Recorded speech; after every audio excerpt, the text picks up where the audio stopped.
На самом деле Ногайская Орда по своему пространственному положению, по составу населения, по устройству административному, внешней политике выступала наследницей кочевой цивилизации кипчакских ханств и Золотой Орды, непосредственной преемницей.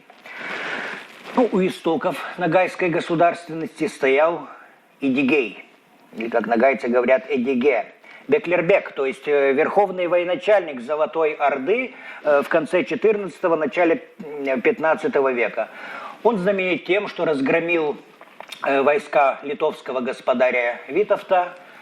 В 1408 году совершил поход на Москву и заставил московского князя Василия I возобновить выплату дани ордынским ханам. Эдигей закрепил за собой район кочевий между Волгой, между реками Уралом и Эмбой. И, в общем, закрепил так надежно, что после его гибели в 1419 году его наследники сумели объединить под своей властью кочевников восточной половины бывшей Золотой Орды. В первой половине XVI века Ногайская Орда стала одной из ведущих политических сил в Восточной Европе. С мнением ее правителей биев считались и на Руси, и в Крыму, и в Сибири, и в Средней Азии. В разное время, в зависимость от ногайских биев, попадали казанские, астраханские, сибирские ханы. В низовьях реки Урал, вот тут Яик, Ежаик, располагалась столица Ногайской Орды, унаследованный от Золотой Орды город Сарайчик. Если приблизительно очертить границы государства, значит, на севере это верховья Тобола и Нуры, по реке Сары-Су, верховье Сырдарьи, дальше плато Устюрт, западная граница проходила по Волге, а северную границу, в общем, трудно определить. Очень условно только можно.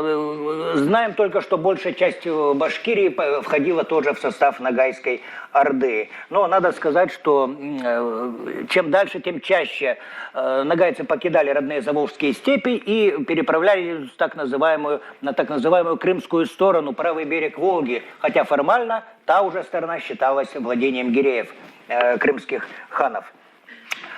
Сколько народу проживало в Ногайской Орде? Я сейчас сказал, что официальная российская перепись дала 104 тысячи. Вообще распространенным эпитетом средневековых ногайцев было слово «сансез» – бесчисленное.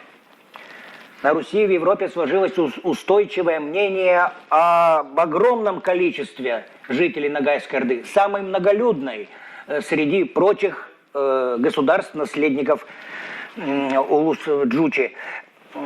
Их же число подобно песку морскому было, писал князь Курбский. Подобен морю был наш народ, вторили сами ногайцы устами поэта Шалкиза Теленшиулы. Численность населения Ногайской Орды можно определить примерно, посчитать по распространенной методике. Если мы имеем данные о численности войска, то мы умножаем ее на 4 или на 5. Считается, что у кочевников при общей мобилизации оставались дома женщины, дети, немощные старики, безлошадные бедняки. Всего около 3/4 населения или 4/5 населения. Исходя из этой пропорции, а мы несколько раз видим численность Ногайской армии в источниках, можно прикинуть, что в середине XVI века ногайцев было от 900 тысяч до 1 миллиона человек. Но позднее их число неуклонно уменьшалось. Значит, когда я этот миллион называю своим коллегам-историкам, многие крутят пальцем у виска, дескать, для кочевой империи это немыслимая пропорция, но тем не менее по распространенной методике получается такая цифра. Взлет могущества Ногайской Орды оказался недолгим. Не было единства среди ногайской знати Мирс или Мурс.